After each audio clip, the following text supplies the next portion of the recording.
Hi guys, welcome back to my channel. For today's Wednesday Wisdom, I'm going to pick up where I left off reading about is Opportunity Monopolized was the title of the chapter. I'm just going to get right into it. I'm going to recap real quick though. We were talking about how, well, this book was written back in the 1930s, so the examples it was giving were a little bit outdated, but it's talking about how no man is kept poor because opportunity has been taken away from him. Basically saying, like, that shouldn't be what you're thinking to hold yourself back. It goes on to say, like, okay, like one thing might be saturated, but that doesn't mean another thing isn't for you. I'm just going to jump right in, like I said. I think I'll back up a little bit, though.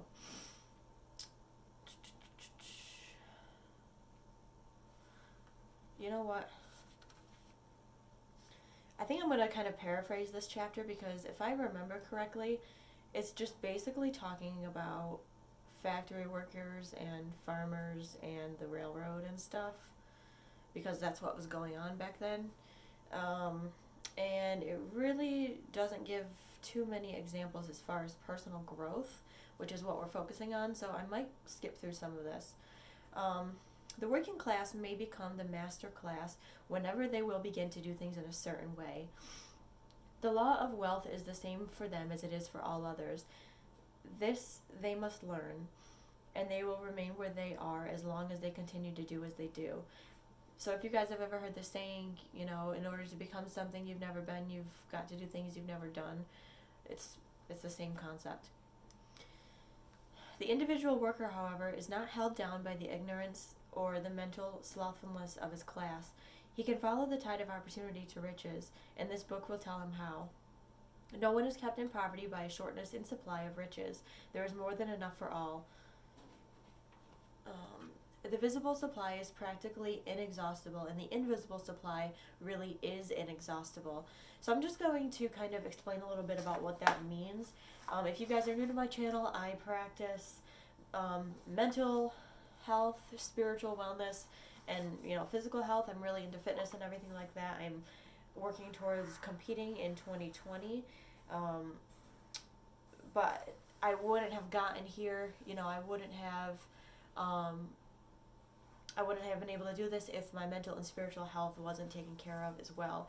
And how I began to come around to that idea and that realization was, I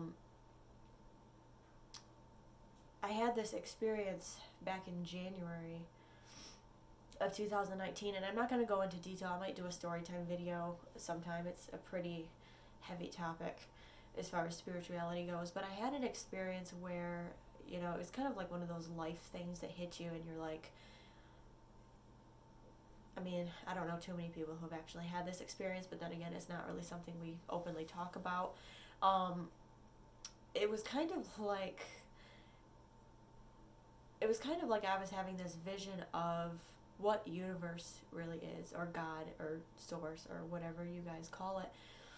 And, I saw how limitless it was, and I saw how abundant everything could be, and I saw that it was literally everything, but also everything was connected to it. And it kept telling me that I was it, but it was everything, and everybody had a piece of it. That's kind of a nutshell, but it kind of relates to this idea that the invisible supply really is inexhaustible because it's our entire universe. Our entire universe is made up of this energy, this life energy. Things are just intelligent, and they have their own systems, and they move, and they just are on their own. But it comes from this idea of universal energy.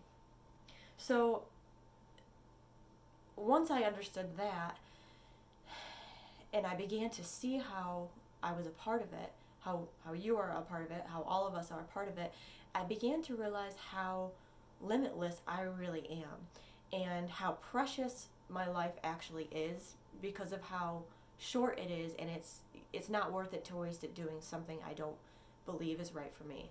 And that's what kind of got the ball rolling on making my own plan and doing what I'm passionate about, and having the courage to do it because I know who's got my back. So when you think about yourself connected to universe, it's almost like this constant power source. And I envision, the visible supply are the things we have now. The houses we see, the businesses we hear about, the people in our lives, the resources and the products and all of the things that we need to do what we're doing now. The invisible supply, though, is something I never thought about before I realized all of this, because if I'm not seeing it, I'm not thinking about it, right? So, or at least if I'm not seeing it, it doesn't feel real enough to be able to use right now. That's how I used to think of it. But now I think of it like, okay, all I need to do is make my own plan and focus my energy on myself and where I'm going. And whatever it is I'm focusing on can be brought to me. And if whatever it is I'm focusing on can be brought into my life for me to experience or for me to grow to it, then sky's the limit and you can make your own plan. So I don't know if any of that resonates with you guys. That's just kind of my experience and what happened to me. I might do a story time video when, if I ever decide to kind of go into detail about exactly what I was feeling and what happened. But, that's kind of a quick recap on, where my faith comes from and where my courage comes from and where the belief in myself to be able to do all of this comes from is because, I do feel kind of limitless now. I do feel like, okay, like I don't have to keep myself stuck because, life is short. So everything you see on earth is made from one original substance, out of which all things proceed. New forms are constantly being made and older ones are dissolving, but all shapes assumed by one thing. They have one thing capitalized because they're talking about the same substance that everything comes from, that universal energy. There is no limit to the supply of formless stuff or original substance. The universe is made out of it, but it was not all used in making the universe. The spaces in, through, and between the forms of the visible universe are permeated and filled with the original substance, with the formless stuff. He's got all of this capitalized. Original substance is capitalized. Formless stuff is capitalized. One thing is capitalized. He's all talking about the same thing, the same energy. With the raw material of all things. 10,000 times as much has been made might still be made, and even then we should not have exhausted the supply of a universal raw material. When I first read this, I kind of felt a little overwhelmed by it. At first I thought it was a little bit crazy sounding, and then I kind of thought it was like overwhelming. And then the more like I thought about it, the more I realized like I feel like I've always felt this way. I feel like I've always known this, but I never had a description to it. So like I said, reading this book, almost every single paragraph really kind of hits home with me, and this is where my motivation and my inspiration comes from. Just believing in this universal energy. I remember feeling it when I was a kid, more than I feel it now. I just felt more connected when I was younger. And then I kind of, went through life, I went to school, which was a distraction. I got into relationships, which was distracting, and then I tried college, and that was distracting, and then all the jobs, and that was distracting. And I feel like I'm learning how to remember, it's all of these things that I forgot I used to feel. It's the most amazing thing. I don't mean to ramble here, but you guys, it is the most amazing thing when you feel like you can create your own life out of things that you actually enjoy doing. You never feel stuck. You never feel forced. You never feel trapped. I just think our lives are way too precious for that. We're meant to do something we actually care about. We're meant to do something we enjoy. When you enjoy something, you are genuinely giving back. So I don't know if that helps any of you guys with where you're at, but I really think that we're meant for more. And what I mean by that is making our own rules, making our own plan instead of following somebody else's. No man therefore is poor because nature is poor, or because there is not enough to go around. Nature is an inexhaustible storehouse of riches. The supply will never run short. Original substance is alive with creative energy and is constantly producing more forms. When the supply of building material is exhausted, more will be produced. When the soil is exhausted, so that the food, stuffs, and material for clothing will no longer grow up on it, it will be renewed and more soil will be made. That belief definitely does not go along with what, everybody in global warming and all that seem to be focusing on. And I don't necessarily know how I feel about it. I believe in the limitlessness of it, but again, when you're basing your beliefs on a human perspective of what you see in front of you and what you see happening, it's harder to see a bigger picture sometimes. The formless stuff responds to the needs of man. It will not let him be without any good thing. This is true of man collectively. The race as a whole is always abundantly rich. If individuals are poor, it is because they do not follow the certain way. So I have certain way circled, and if this is you guys' first time on my channel, over the past few days as I'm reading this book, I'm explaining how the certain way is capitalized because that's the way of conducting yourself to become wealthy, and wealth is justified by the fact that, first of all, you don't have to be ashamed of it.